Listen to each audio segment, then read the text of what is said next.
Yes परिहार channel में आपका स्वागत है। सुबह की इस वीडियो में ऐसी सूचनाएं होती हैं जो विभिन्न समाचार पत्रों पर छाई हुई होती हैं और विद्यार्थियों के लिए आवश्यक होती हैं। तो आइए शुरू करते हैं और देख लेते हैं कि आज के इस वीडियो में विद्यार्थी जीवन से संबंधित कौन-कौन सी सूचनाएं हैं।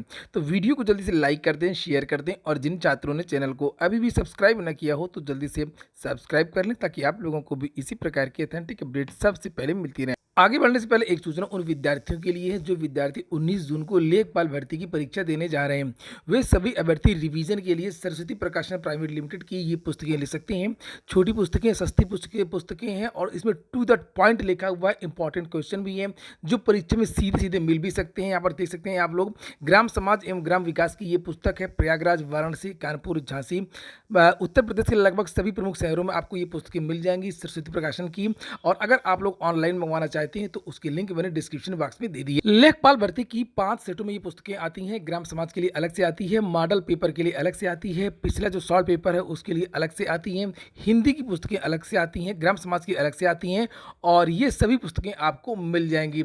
इन पुस्तकों की खासियत मैं पहले ही बता चुका हूँ कि इसमें त्रुटियां बिल्कुल नहीं है और ये पुस्तकें बिल्कुल सिलेबस के हिसाब से तैयार की गई हैं। अधिक जानकारी के लिए डिस्क्रिप्शन में मैंने नंबर दिया है, आप लोग वहां पर कॉन्टेक्ट कर सकते हैं, वहां पर बात कर सकते हैं। चलिए शुरू करते हैं आज की सूचनाओं को और सबसे पहली जो सूचना है वो है union public service commission UPSC का कल परिणाम घोषित किया गया है और उसके बारे में बहुत सारी सूचनाएं हैं वो दी गई हैं। यहाँ पर देख सकते हैं लिखा हुआ है कि सिविल सेवा परीक्षा में अतुलेश को 131वीं रैंक और ऐसा नहीं है, इस बार उत्तर प्रदेश से भी काफ़ी लोगों का चयन हुआ है और प्रयागराज से भी कुछ छात्रों का चयन हुआ है। जैसे यहाँ पर लिखा है MNNIT के मेधावी भी चमके और यहाँ पर लिखा हुआ है कि 2015 में बीटेक करने वाली अंकिता मिश्रा को 169वीं रैंक मिली है और नौकरी करते हुए पूरा किया सपना। और यहाँ पर बहुत सारे लोगों के नाम लिखे हुए हैं। इसी तरीके से मिर्जापुर के एक छात्र हैं विवेक कुमार मौर्य, उनको भी यूपीएससी में 417वीं रैंक मिली। हंडिया के विवेक तिवारी हैं, उनको भी नौकरी मिली है। और यहाँ पर एक और छात्रा है अंशुल सिंह, उनके बारे में भी यहाँ पर लिखा है 435वीं रैंक पाने वाली ओबीसी वर्ग की अंशुल सिंह को भारतीय पुलिस या विदेश सेवा मिलना तय है। लिखा कि जॉर्ज टाउन के रहने वाले अंशुल ने नौकरी करते हुए अपना सपना पूरा किया। चलिए शुरू है करते हैं और अगली जो सूचना है वो है आरआरबी एनटीपीसी की। लिखा है एनटीपीसी परीक्षा 15 जून से होगी, चूंकि 12 जून से परीक्षा होनी थी और 12 जून की उत्तर प्रदेश लोक सेवा आयोग की परीक्षा पीसीएस थी, टकरा रही थी। मैंने भी इसके बारे में कई वीडियो बनाए थे। विद्यार्थियों को आपत्ति थी कि दोनों में से एक परीक्षा छोड़नी पड़ेगी। फिलहाल रेलवे मान गया और इन विद्यार्थियों की जो परीक्षाएं वो अब 15 जून से होंगी। लिखा है रेलवे भर्ती बोर्ड के नॉन टेक्निकल पॉपुलर कैटेगरी की लेवल 2, 3, 5 अभ्यर्थियों की परीक्षा की तैयारियां शुरू हो गई हैं। आरआरबी प्रयागराज ने परीक्षा की तारीख सोमवार को घोषित कर दी है। परीक्षा 3 दिन 15, 16 और 17 जून को होगी। लेवल 5 की परीक्षा 15 को, लेवल 2 की 16 को और लेवल 3 की परीक्षा 17 जून को तय की गई है। महिला स्वास्थ्य कार्यकर्ता भर्ती का रास्ता साफ हो गया है, मामला कोर्ट में था और लिखा कि इलाहाबाद हाईकोर्ट लखनऊ पीठ ने प्रदेश में हेल्थ वर्कर महिला के 9,212 पदों की भर्ती प्रक्रिया पर रोक लगाने से इनकार कर दिया है। कोर्ट ने इस भर्ती प्रक्रिया के विज्ञापन को चुनौती देने वाली याचिका के अंतिम प्रार्थना पत्र को खारिज कर दिया है।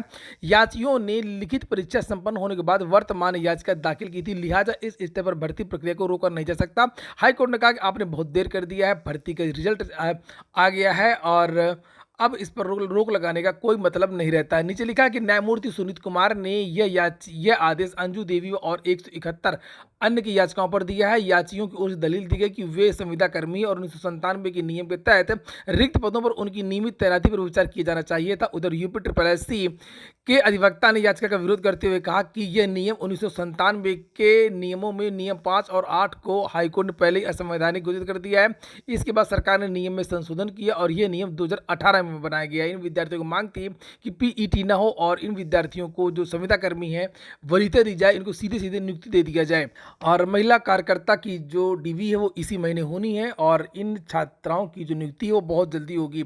यूपी SSS की अगर बात हो रही है तो एक बात और बता दूं कि आज यूपी SSS में बहुत सारे जो विद्यार्थी हैं वो धरना प्रदर्शन भी करने जा रहे हैं। इन छात्रों की मांग है कि यूपी SSS में एक निश्चित कट ऑफ होनी चाहिए लेखपाल भर्ती के लिए।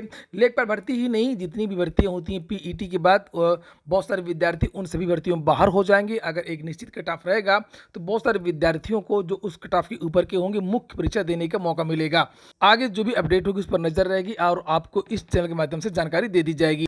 कल लखनऊ में धरना प्रदर्शन भी हुआ था, इसके बारे में भी मैंने वीडियो बनाया था। यहाँ पर देख सकते हैं आप लोग, ये पुलिस के जो सिपाही हैं वो भी हाथ जोड़ रहे हैं और छात्र भी हाथ जोड़ रहे हैं। इस तरीके कल बहुत सारी जो फोटोज़ हैं वो वायरल होती रही। एक और फोटो देखिए आप, ये 6800 शिक्षक भर्ती के जो छात्र हैं ये, और 1 साल से ये विद्यार्थी लगातार धरना प्रदर्शन कर रहे हैं। इन विद्यार्थियों का आरोप था कि आरक्षण में गड़बड़ी हुई है और वास्तव में गड़बड़ी हुई है।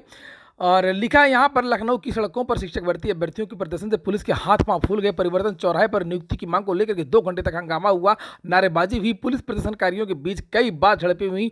प्रदर्शनकारी विधान भवन की ओर कूच करने और सीएम से मुलाकात पर अड़े रहे। इस दौरान चौराहे पर जाम भी लगा। हाथों में मांगों से संबंधित सख्ती और सिर पर टोपी पहने 69,000 शिक्षक भर्ती के अभ्यर्थियों को पुलिस ने मनाने की कोशिश की। प्रदर्शनकारी मानने को तैयार नहीं थे। प्रदर्शनकारियों ने बैरिकेडिंग तोड़ने की कोशिश की। काफ़ी संख्या में पुलिस, तो ये जो जितनी भी भर्तियां हुई हैं उनमें बहुत सारी अनियमितताएं हुई हैं, चाहे वो 69,000 हो, चाहे वो 68,500 शिक्षक भर्ती हो। केवल सरकार ने खाना पूर्ति की है और कुछ नहीं किया है। और जो सबसे ज़्यादा सज़ा मिली है वो छात्रों को मिली है। इसलिए, और सबसे बड़ी बात ये कि इस सरकार के कार्यकाल में अधिकारी मनमाने तौर पर काम कर रहे हैं, चाहे जो विभाग हो, चाहे वो पुलिस विभाग हो, चाहे वो शिक्षा विभाग हो या कोई भी विभाग हो। और इन अधिकारियों ने इतनी गंद मचाई है इन भर्तियों में। चाहे आप यूपी ट्रिपल एस सी को ही देख लें, कितनी सारी भर्तियां लंबित हैं और कोई पूरी नहीं कर रहा। अधिकारी मनमाने तौर पर जो सीएम के कान भर देते हैं और सीएम कुछ करते नहीं इन अधिकारियों का।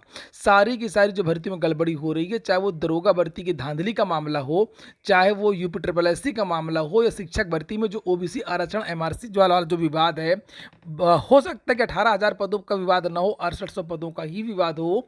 लेकिन कम से कम जिन अधिकारियों ने ये गंदगी मचाई है, जिन्होंने ये गड़बड़ी की है, ये भ्रष्टाचार अधिकारियों के खिलाफ आखिरकार सरकार ने कोई कदम क्यों नहीं उठाया और अभी तक कोई भी कार्रवाई नहीं की है। ऐसे अधिकारियों के खिलाफ सरकार को एक ठोस कार्रवाई करनी चाहिए थी, लेकिन सरकार ने नहीं किया। बहुत सारे ऐसे छात्र हैं जिनके नंबर बहुत ज़्यादा हैं, अगर वो सूची भी जारी हो चुकी है 6800 की, और उन पदों पर भर्ती नहीं हुई है। इसी तरीके से 17,000 जो पद हैं, कम से कम 22,000 6800 के शेष पड़े हुए, उन पर भर्तियां नहीं हो रही हैं। ऐसा लगता है जैसे कि मुख्यमंत्री को कुछ पता ही नहीं है, ज़्यादा जानकारी ही नहीं है। सारी की सारी जो सरकार है वो ऐसे अयोग्य अधिकारी चला रहे हैं।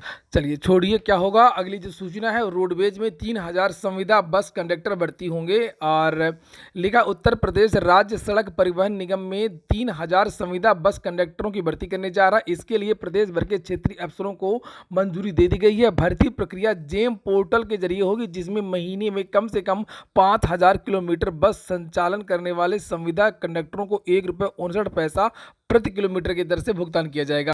5 लाख युवाओं को मिलेगा रोजगार। सीएम मुख्यमंत्री योगी आदित्यनाथ ने कार्यक्रम की तैयारियों पर समीक्षा बैठक में अफसरों को दिए दिशा निर्देश।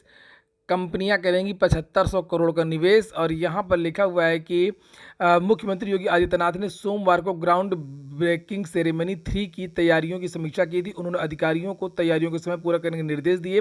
बहुत सारी बातें लिखी हैं। लिखा कि कंपनियां बहुत सारी आएंगी तो बहुत सारे लोगों को रोजगार मिलेगा। रोजगार देने की अगर मंशा है तो आखिरकार भर्तियां इतनी लंबित क्यों हो रही हैं, भर्तियों में भ्रष्टाचार क्यों हो रहा है। आज के समाचार पत्रों में एक भर्ती भी आई है। संघ लोक सेवा आयोग से 161 पदों पर ट्रक इंस्पेक्टर, असिस्टेंट कीपर व अन्य पद हैं और उनके बारे में जानकारी दी गई है। सेंट्रल यूनिवर्सिटी ऑफ राजस्थान से 60 पदों पर भर्ती निकली है। नॉन टीचिंग के पदों पर यह भर्ती होगी। इंडियन बैंक में भी भर्ती आई है। यहाँ पर 312 पदों पर है। स्पेशलिस्ट ऑफिसर के विभिन्न पदों पर भर्ती है।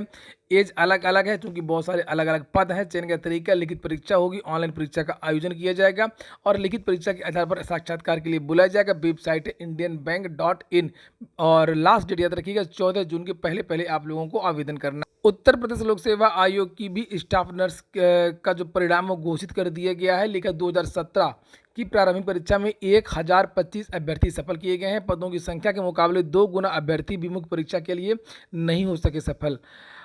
इन भर्तियों में अक्सर ऐसा होता है क्योंकि बहुत ये स्पेशल इसमें योग्यता मांगी जाती है और बहुत ज़्यादा जो छात्र छात्रा हैं वो आवेदन नहीं करते हैं।